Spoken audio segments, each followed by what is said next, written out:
Fala galera, beleza? Então aqui trazendo mais um vídeo pra vocês.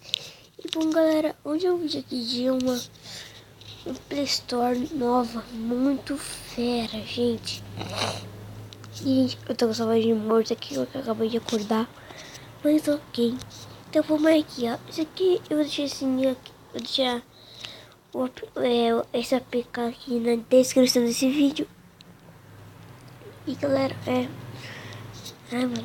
gente, então, isso aqui no Play Store é tudo que tem, você tem que pagar tudo, paga, não tudo, algumas coisas de graça, algumas coisas tem que pagar. O Minecraft, por Mojang, precisa pagar, e nesse aplicativo não precisa.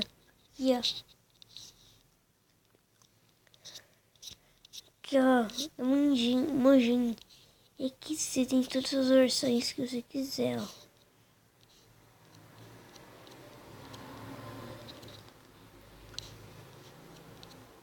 Eu vou baixar qualquer uma aqui pra ver.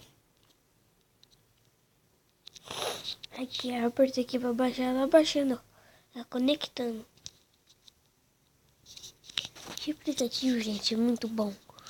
Tem todos os tipos de jogo que você quiser, ó. Deixa eu pesquisar aqui, Minecraft. Já tá pesquisado Minecraft. Mano, tem Minecraft Slow Mode, gente.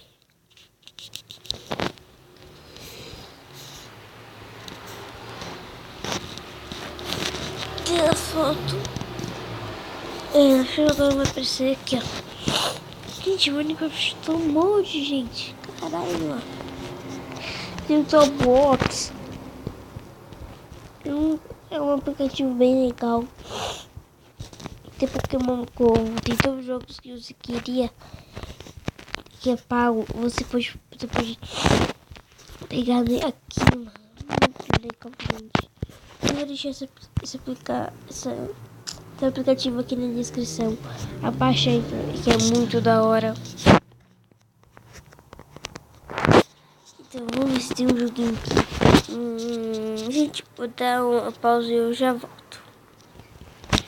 Falou galera, não tem. Mas então é isso, galera. E gente, desculpa quando eu tô postando vídeo aqui no canal, porque tá meio confuso aqui pra mim. Porque eu confuso no vídeo aqui no canal. Mas galera, esse é o vídeo. Espero que vocês tenham gostado. Se gostou, deixa aquele like favorito. Compartilha pros seus amigos. Eu vou deixar o link aqui na descrição do canal do meu amigo. E isso daí. Então galera, um beijo, um abraço e tchau!